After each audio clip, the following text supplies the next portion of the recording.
Então, para dizer que a dinâmica sobre as finanças, a gestão das finanças no lar é uma questão que se precisa, de certa maneira, que a gente sente e transmita à nova sociedade o que realmente causa conflitos no lar. Temos doenças, né? Entretanto, a gente se casa, de repente acontece um acidente, onde um de nós se torna inválido. Devolve à família? Exato. Se calhar é um assunto um bocadinho mais. Existem outros, estamos a falar apenas do dinheiro. Temos que falar também, depois teremos que falar das doenças e de outros aspectos que de certa maneira tornam a vida conjugal alguma coisa que não é de brincadeira. É preciso saber a renda total do casal. E as nossas famílias influenciam negativamente naquilo que é o relacionamento. Você que vai sustentar o homem. Se eu, Felicidade, estiver a trabalhar e o meu esposo, Fernando, não trabalha, vocês podem imaginar o que isso vai gerar. Se não existir maturidade, acredita que esse lar não vai ficar. Ao passo que se for o Fernando, como meu esposo, a ter emprego e eu não, acredita que a nossa sociedade fica tranquila. Doutor Caçapato. Sim, quando o David fala essa questão das dinâmicas do poder, remete-nos para a guerra dos sexos, que é a pauta do dia, essa questão da emancipação. Durante muito tempo acreditou-se que as mulheres usavam mais o cérebro direito do que o esquerdo, que é o cérebro da lógica, e que os homens usavam mais o cérebro esquerdo, que é o cérebro matemático, ou seja, que nós tínhamos mais possibilidade de cálculo, portanto lidávamos melhor com liderança, administração e etc. E as mulheres, infelizmente, por causa das hormonas e etc., estavam abaixo de nós nessa questão da racionalidade e do cálculo. Portanto, a ideia vigente então era que, e mesmo hoje, se você for olhar uma capa de revista a apresentar os bilionários de todo o mundo, vão aparecer 2 ou 3 rostos femininos. E a maior parte das multimilionárias que ainda temos são herdeiras de um património. Poucas delas realmente conquistaram aquilo. Por quê? Porque em termos de cotas, as empresas dificilmente conseguem estender um tapete para a mulher, por exemplo, chegar ao cargo de CEO. Portanto, isso dá-nos o quê? Dá-nos umas relações, uma dinâmica de poder que ainda desfavorece a mulher, e quem manda em casa é aquele que tem mais capital. Na tradição bantu, naturalmente isso significa que o melhor e o ideal é que o homem seja o provedor. Se tiver de haver apenas uma fonte de renda, que seja o homem. E se for a mulher a fonte de renda, vem muito, mas muito atrito. É preciso pegarmos o perfil do jovem que nos faz a corte, do namorado, do noivo, do esposo, e entender que ele não vale apenas por aquilo que ele rende em termos de economia. Portanto, estamos aqui a dizer que ainda, infelizmente, a realidade socioeconômica é penosa para as mulheres. Temos de admitir isso. E que, portanto, quando o marido paga o saldo, paga o salão e etc., o marido ou o namorado, ele não é seu dever, se for namorado, mas acaba por ajudar sobremaneira a sua namorada a ter um aspecto melhor e a melhorar a sua autoestima. Mas também temos de entender que existem questões que são próprias de um investimento pessoal nosso, que devem ser, desde logo, colmatadas. E nós, eu tenho assistido professores que são consultores e conselheiros de casais que recebem muitos casos de maridos que durante muito tempo se dedicaram ao táxi e durante o momento do táxi pagaram a faculdade da mulher. Quando a mulher recebe o diploma, abandona o marido. Portanto, esse desgosto teria sido evitado. O inverso também acontece. O inverso é raramente. Mas também acontece. Raramente. Mulheres porque nesses casos investiam também na formação do marido, terminado a formação também, o inverso também acontece. Só que quando isso acontece, geralmente, a esposa não é a esposa diz, vou me submeter a racionalizar o alimento na cozinha e etc, enquanto meu marido estuda. O que nós estamos a dizer é que a propina da jovem foi paga mesmo com o vai e vem do marido. Esperando até que no estrangeiro, isso conheço depois mulheres aí que até no estrangeiro também investiram a formação do esposo. Mas quando veio de lá, veio com uma branca. Exato. Onde é que eu quero chegar, professora Felicidade? Era só para dizer que o inverso também acontece. Naturalmente eu concordo. Mas onde é que eu quero chegar? Eu quero chegar na ideia de que se o relacionamento não for consumado, não for marido e mulher e etc. É preciso agir no sentido de que quando e se a relação acabar, porque o namoro foi feito mesmo para acabar, o amor é uma criação, o namoro é uma criação muito recente. Até antes do século XIX você não tem namorados na história. Os jovens só se encontravam porque estavam prometidos e normalmente usavam a porta de frente, ou seja, primeiro conversavam com os pais e quando andavam pela rua os pais já sabiam que o jovem viria pedir a mão. Como nos mostra uma célebre autora quando vai falar sobre isso, From the Front Porch to the Back Seat, é o título da obra, do alpendre para o banco de trás do carro. Ou seja, o namoro é uma criação nova. Nos tempos bíblicos você não tem namorados. Vindo um pouquinho mais para cá, você não tem namorados. Você tem noivos e imediatamente você tem jovens casados.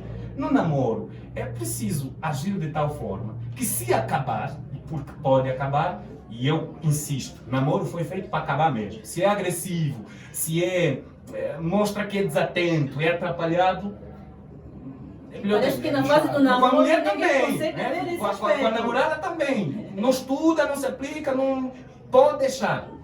É namoro. Namoro é mesmo para isso, para acabar. É preciso atuar num sentido de que quando e se o namoro acabar, para além de um coração partido, não haja muito prejuízo financeiro, porque é difícil eu fazer um inventário da maquilhagem, da peruca, do etc. e depois ser corneado. Isso tudo teria sido evitado como? Se investíssemos mais nos níveis de confiança, é o famoso capital social, do que no capital financeiro que, afinal, nos esteve a alimentar somente todo esse tempo, mas não havia confiança como tal. Estamos a debater sobre os conflitos gerados por dinheiro, então vamos procurar saber, ou vamos pedir aos nossos convidados que então nos digam quais estratégias os casais podem adotar para administrar melhor suas finanças e de forma que se evite os conflitos dentro do casal ou do relacionamento por meio do dinheiro. Eu penso que essa questão de se evitar conflitos por meio do relacionamento, para já nós não conseguimos tirar o dinheiro da fórmula dos relacionamentos porque não dá. O mundo em que nós vivemos não permite que se fale de qualquer convenção sem dinheiro. Até mesmo no lobby, até as igrejas, quando vão formular um convite, vão fazer parecer que o convite é grátis, mas vão observar que é preciso trazer oferta. Portanto, à medida que a sociedade foi evoluindo, os nossos deuses se parecem com o contexto em que vivemos. E Deus hoje também é concebido nesse sentido. Portanto, há um acompanhamento muito grande da sociedade, sua cultura, seus valores e seus relacionamentos. Portanto, não dá para falarmos de relacionamentos sem dinheiro. Esse é o primeiro ponto que eu gostaria de sublinhar. E depois, em termos de guerra dos sexos, as projeções são um bocado alarmantes. O Domenico De Masi, que é um sociólogo italiano, chegou a falar de um futuro em que nós vamos ter uma pansexualidade, em que não há mais regras sobre quem fica com quem. As mulheres, uma vez emancipadas, e já está acontecendo na televisão, estão mandando na moda, estão mandando, elas também vão retribuir o que muitas vezes os homens fizeram, que é, na minha opinião, um dos maiores desprezos que a mulher sofre, trocá-la por uma mulher mais nova. As mulheres também agora podem ter um rapaz de 17, 18 anos como seu parceiro, porque mandam um velho para o canto, elas já têm dinheiro, então podem casar-se entre elas. Esse fenômeno da pansexualidade vai acontecer. As projeções são para até 2050, mais ou menos. Ou seja, uma mulher com dinheiro também é capaz de dizer, já que não procuro dinheiro no homem, então que seja o homem que eu escolher. Aqui voltamos novamente na questão de não é o dinheiro, no final de tudo, que orienta as ações amorosas, mas ele é, de alguma forma, uma variável sem a qual a equação do amor não funciona. E depois, tem aqui o que o Putman chamou de capital social. O capital social se divide em duas partes. Há o capital de ligação e há o capital de ponte. O capital de ligação é aquele que une pessoas dentro do ciclo que já lhes é conhecido. E o capital de ponte é aquele que une sujeitos diante de estranhos. Ora, a ciência diz que nós somos xenófobos desde a nascença. Um bebê não gosta de estranhos. Ou seja, nós não gostamos de pessoas de fora. E isso cresce conosco. Para que houvesse um capital de ponte, era necessário que essa discriminação, como o movimento Escuro Norte, que aconteceu aí em 2016, 2017, que felizmente já vem sendo erradicado, aquilo é uma discriminação que aconteceu com o homem preto.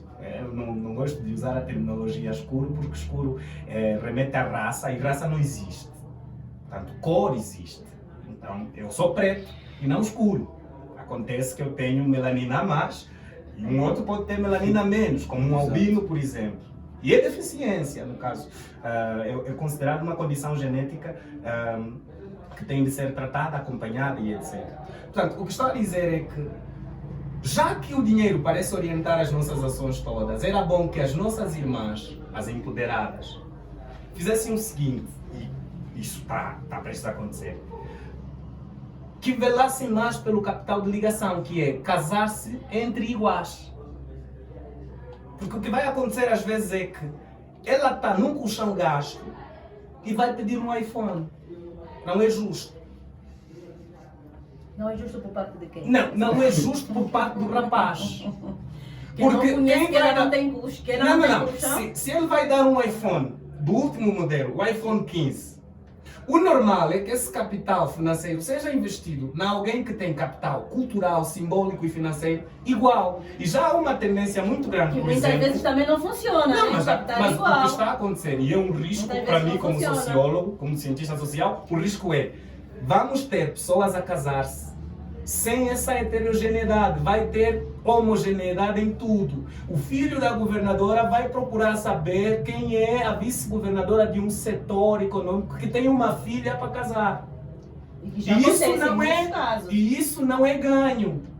Como humanos, isso não é ganho. O que precisávamos era fortalecer os laços do capital de ponte para unir diferentes, em vez de fortalecermos os laços do capital de ligação para unir os iguais. Portanto, de modo a evitar esses conflitos, eu penso que se a motivação for dinheiro, eu particularmente não tenho o dinheiro como requisito de topo para uma futura relação, é bom que saibamos mesmo, se eu quero um jovem de classe média, agora se fala muito que não existe a classe média em Angola, que eu também seja alguém da classe média. E se eu vou querer uma jovem que banque os meus estudos, que me leve de carro à faculdade também, então que eu saiba que eu posso oferecer isso a ela também, eu também tenho. Porque existe essa questão do interesse, não é só para as mulheres. A ANA surge para proteger os homens das explorações das namoradas, mas eu acho que era uma altura de criar um confronto e haver aqui uma equivalência, porque existem rapazes que também são, de alguma forma, sanguessugas. Não é? Existem rapazes que querem se aproveitar do poder financeiro ou do poder econômico de uma namorada. Então, uma das formas de acabar com isso, se calhar, seria vermos se compreendemos. Quando ela não é do meu bico, eu não me aproximo.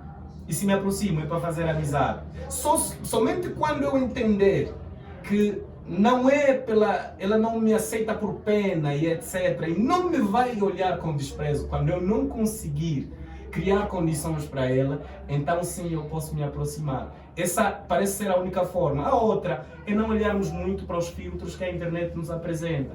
Se tu fores para o teu Facebook, no mural, toda jovem que aparece lá com foto postada está na classe média. Ninguém diz que é pobre na internet. Ninguém. Quando eu vou para o Facebook, eu entendo que não existem pessoas pobres em Angola. Mas existem por quê? Porque eu sei que por trás daquele perfil, e com filtro, e com maquilhagem, e etc., há uma jovem que se calhar comprou um saldo de dados de 100 kwanzas. Só que a evidência mostra que nós queremos ir atrás de todos aqueles que nos consigam emancipar e projetar financeiramente, quando nós às vezes somos de raízes que não nos possibilitam isso. E os estudos comprovam que os que mais gastam tempo na internet, os que mais procuram tal príncipe que lhe vem salvar, inclusive da pobreza, são os pobres iguais. Então você vê, Davi, que a desgraça de um homem como eu, que não tem tanto, é não ser aceito por pessoas ricas, por causa desse capital de ligação que eu falei, e ser rejeitado por mulheres pobres ou da minha situação, porque elas querem um homem rico. Essa seria uma crítica que eu faria em relação a nós. De modo a evitarmos isso, convém investirmos então